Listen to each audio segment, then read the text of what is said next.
Hello friends, સ્વાગત છે તમારા કિચનમાં. આજે આપણે બનાવીશું કેપ્સિકમનું શાક બનાવીશું. તો થોડા અલગ મસાલા સાથે બનાવીશું. તો મેં અહીંયા આવા કેપ્સિકમ લઈ લીધેલા છે, જેને ધોઈ લીધેલા છે. અને જ્યારે સમારીએ 250 જેટલા મેં કેપ્સિકમ લીધેલા છે. સમારીએ ત્યારે અંદરથી બીજ આપણે કાઢી નાખવાના છે. જે બિયા આવે છે તે કાઢીને આવી રીતે એને સમારી દઈશું આપણે. હવે આપણે કઢાઈમાં તેલ મૂકી દીધેલું છે. લગભગ 4 ચમચી જેટલું આપણે તેલ મૂકીશું. તેલ આવી જાય એટલે એની અંદર રાઈ, જીરું અને હિંગનો વઘાર કરીશું.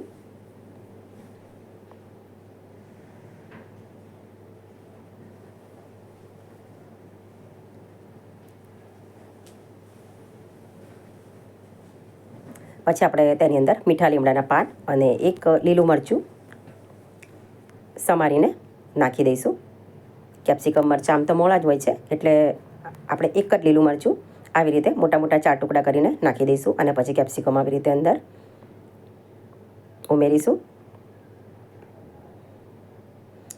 2 થી 3 મિનિટ જેટલું કેપ્સિકમને આપણે થવા દઈશું.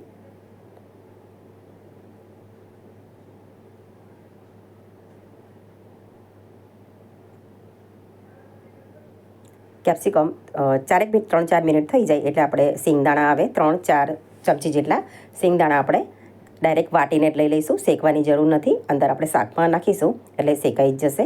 એટલે 3 થી 4 ચમચી જેટલા સિંગદાણા વાટીને અંદર ઉમેરી દઈશું આપણે. સિંગદાણાને થતાં થોડી વાર લાગશે એટલે લગભગ 3 થી 4 મિનિટ વળી આપણું એને થવા દઈશું સિંગદાણાને.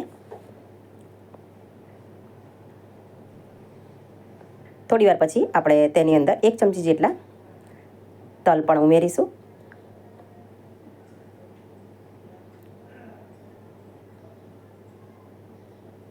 તલ જલ્દીથી શેકાઈ જાય છે એટલે આપણે પછીથી ઉમેરેલા છે. તલ ઉમેરાઈ જાય પછી આપણે જે રેગ્યુલર મસાલા વાપરીએ છીએ તે અંદર ઉમેરી દેવાના છે. લીલું મરચું આપણે નાખેલું છે એટલે આપણે મરચું થોડું ઓછું નાખીશું. લાલ મરચું, ધાણા જીરું, હળદર અને સ્વાદ મુજબ આપણે મીઠું પણ અંદર ઉમેરીશું.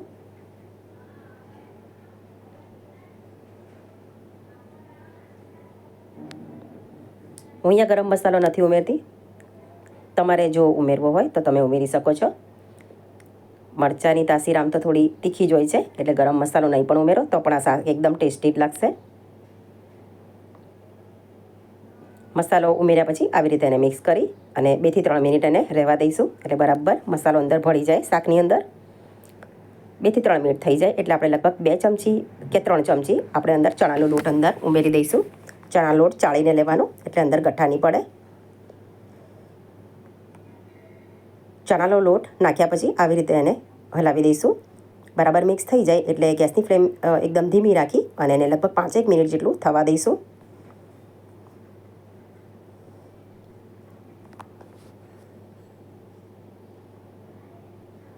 પાંચેક મિનિટ થઈ ગઈ છે તો તમે જોઈ શકો છો ચણાનો લોટ પણ બરાબર શેકાઈ ગયેલો છે અને સરસ એવું આપણું શાક પણ તૈયાર થઈ ગયેલું છે.